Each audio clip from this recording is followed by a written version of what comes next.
Salut à tous! Bon, dans cette vidéo, je vais vous rhabiller de la tête aux pieds. On va parler des vêtements et des chaussures que je prends en voyage à vélo. C'est parti!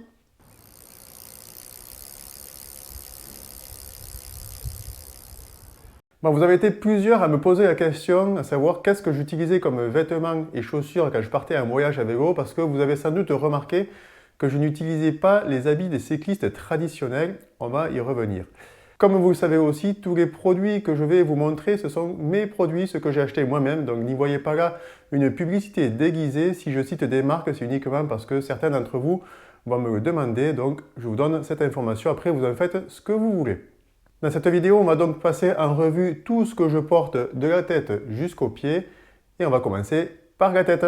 Quand c'est l'hiver, je prends toujours un bonnet avec moi que je mets sous le casque. J'utilise celui-là. C'est un bonnet de la marque Gore. Je l'utilise pour plusieurs raisons. Hop. La première, c'est qu'il me donne un look absolument superbe. Non, je rigole.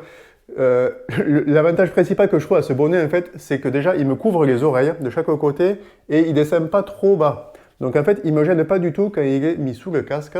Et en plus, ce bonnet-là est assez efficace, c'est-à-dire qu'il coupe bien le vent, il protège bien du froid. Donc, il est vraiment pas mal du tout.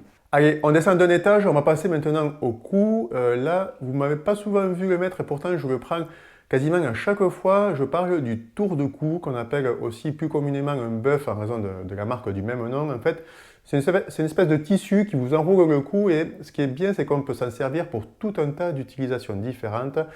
Moi, pour ma part, je l'utilise pour deux raisons principales. C'est déjà l'hiver autour du cou pour me protéger la gorge.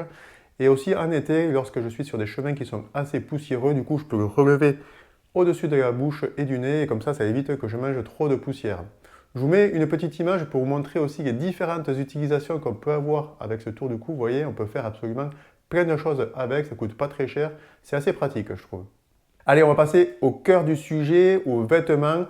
Alors là, bien sûr, vous avez deux écoles. Vous avez les cyclistes purs et durs, ceux qui ne sortiront pas sans leurs habits vraiment de sport. Je veux dire par là le maillot de cycliste, le cuissard de cycliste avec les bretelles. Voilà, c'est vraiment des habits qui sont faits pour le vélo. Moi, vous avez remarqué, pour les voyages à vélo, je n'utilise pas ce genre de vêtements, tout simplement parce qu'en fait, j'aime être à l'aise dans les vêtements que je porte. Et les vêtements de cycliste me serrent trop. Et cette sensation de vêtements près du corps, ce n'est pas quelque chose que j'affectionne quand je pars longtemps. Je préfère des vêtements un peu plus amples, histoire d'être vraiment à l'aise dedans.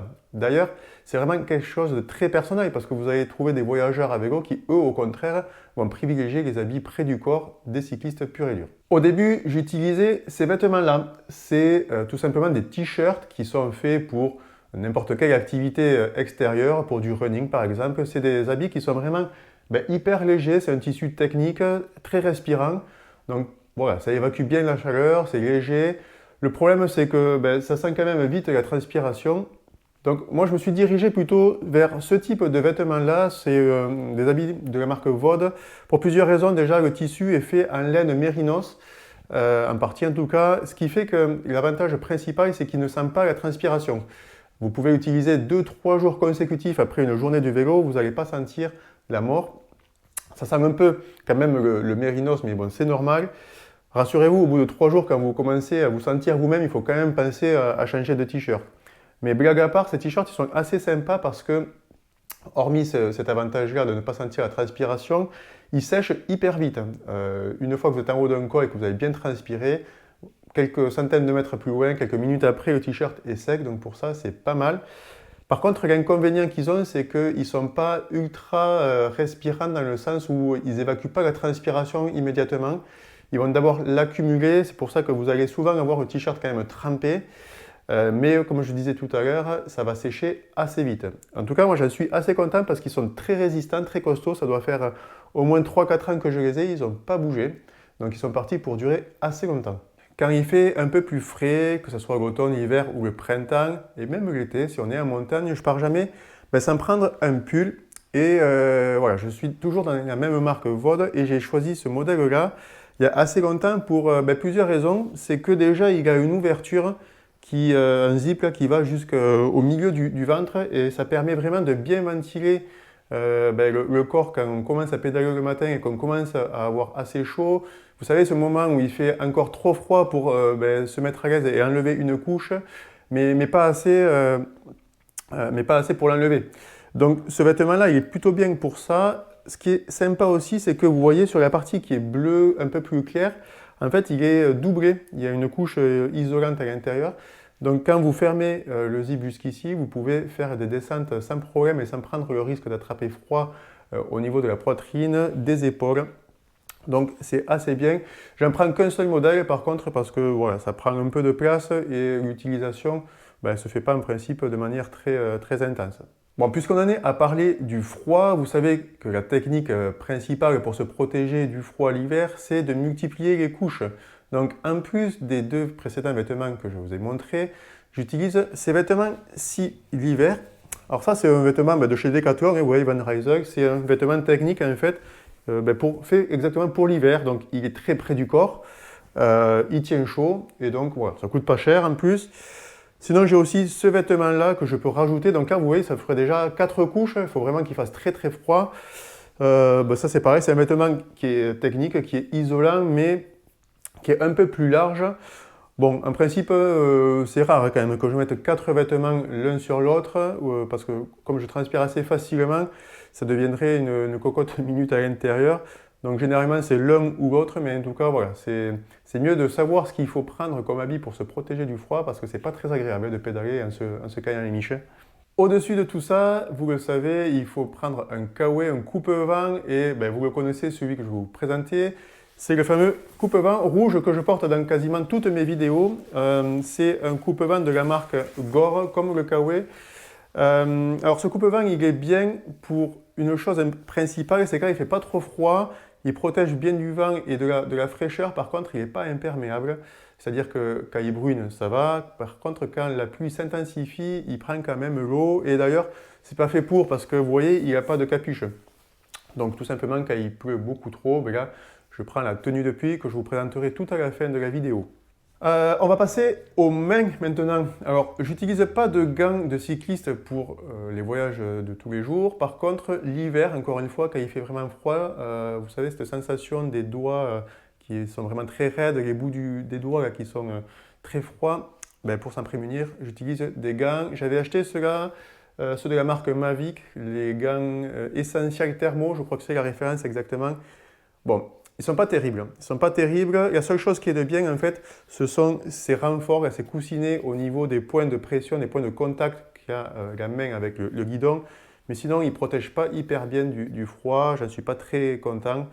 Malgré le fait qu'ils coûtent quand même au moins une trentaine d'euros, ce n'est pas les meilleurs gants que j'ai. Donc si vous avez des infos, des conseils sur des modèles que vous utilisez vous et qui marchent bien, n'hésitez pas à les mettre. Ça servira à tout le monde.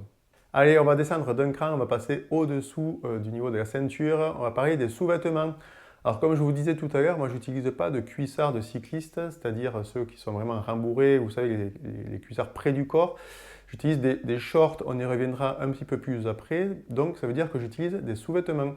Ces sous-vêtements-là, ils sont rembourrés, ce que je prends parce que forcément, quand on reste longtemps sur la selle, on a besoin de protéger son petit cul. Donc ce que j'utilise, c'est ce modèle-là. Encore une fois de la marque Gore, vous voyez, c'est un sous-vêtement tout simplement qui est rembourré. Voilà. Et comme ça, ça limite quand même le mal au cul. Il est assez épais, je trouve, le rembourrage. C'est assez efficace, j'en suis plutôt très content. Ça résiste bien, malgré le fait que vous voyez, au bout de quand même 3-4 ans, il commence un peu à s'effilocher par-ci par-là. Peut-être qu'il n'a pas trop apprécié les passages en machine. En tout cas, c'est plutôt pas mal. Au niveau du short et du pantalon, j'utilise ce modèle. C'est encore une fois la marque Vaude. J'aime bien ce short-là parce qu'en fait, il est constitué d'une matière qui est assez élastique. En fait, il doit y avoir de l'élastane dedans. Ce qui fait qu'en fait, il vient épouser la forme de votre corps sans pour autant la serrer à mort. Le tissu est agréable à porter et il est assez technique dans le sens où il est très respirant. Il évacue hyper bien la transpiration, l'humidité. Donc quand il y a quelques gouttes de pluie, ça sèche assez vite et c'est la raison pour laquelle je l'ai à la fois en version Bermuda mais aussi à la fois en version pantalon qui est ni plus ni moins que le même modèle mais plus long. Donc voilà, c'est hyper résistant, c'est assez costaud. Je les ai achetés en même temps que les t-shirts il y a 3-4 ans, ils n'ont pas bougé donc c'est plutôt un bon achat. Tout à l'heure, quand on était sur la partie haute, on parlait des vêtements l'hiver pour se protéger du froid. C'est pareil pour la partie basse en dessous du pantalon. Donc dans ce cas, moi j'utilise principalement deux produits. Le premier, c'est celui-là. C'est en fait une sorte de legging. Voilà, c'est un vêtement qui est assez fin, qui est proche du corps et en fait qui vient rajouter une couche, donc qui isole encore un peu mieux que si ça n'y était pas. Ce que je peux utiliser aussi, c'est ce modèle-là. C'est un truc que j'avais acheté chez Decathlon. Donc qui est un peu, vous voyez, qui est un peu molletonné et qui aussi a l'avantage d'avoir un rembourrage au niveau des fesses. Bon, il tient assez chaud, celui-là, il serre bien le corps, donc généralement je l'enlève assez rapidement quand il fait froid. Mais en tout cas, voilà, ce sont les deux vêtements que je peux utiliser pour la partie basse l'hiver, par exemple. Ensuite, en dessous, au niveau des chaussettes, bon là, pas de miracle, hein, c'est des chaussettes comme ça que j'utilise. Bon, la principale particularité, c'est que j'essaie de les prendre sans couture et avec peut-être quelques renforts au niveau de la pointe ou des talons. Mais rien de spécial là, franchement, pour des chaussettes, il ne faut pas trop se prendre la tête. Hein.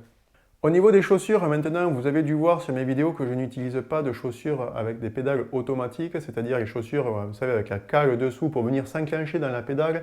Je ne vais pas rentrer dans le débat aujourd'hui de pourquoi j'ai fait ce choix. En tout cas, au début, j'utilisais des chaussures de randonnée, des chaussures de trek, c'est-à-dire des chaussures très rigides, très lourdes. Je pensais qu'elles étaient imperméables et en fait, pas du tout parce que l'eau finit toujours par s'infiltrer quelque part. Donc du coup, j'ai fait un choix totalement opposé, c'est-à-dire des chaussures légères qui étaient très respirantes, très aérées, très souples aussi. J'avais pris ces chaussures-là. Alors je dis j'avais pris parce que bon, vous voyez, elles commencent à être un peu en bout de vie, le tissu se déchire. Oui, elles sont très souples, très légères aussi.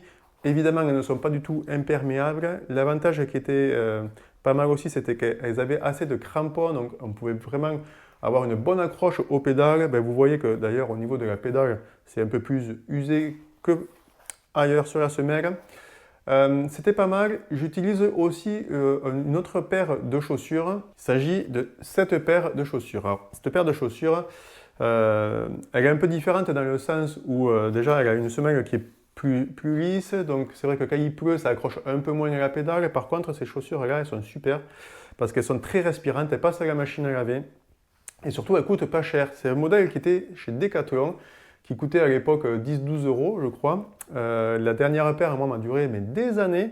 Maintenant, malheureusement, Decathlon a arrêté ce modèle et pour en trouver, ben, vous allez sur les sites comme Le Bon Coin, comme sur Vinted. Et celle-là, par exemple, je l'ai payée 3 euros sur Vinted. Donc, voilà, il y a encore des modèles neufs qui circulent.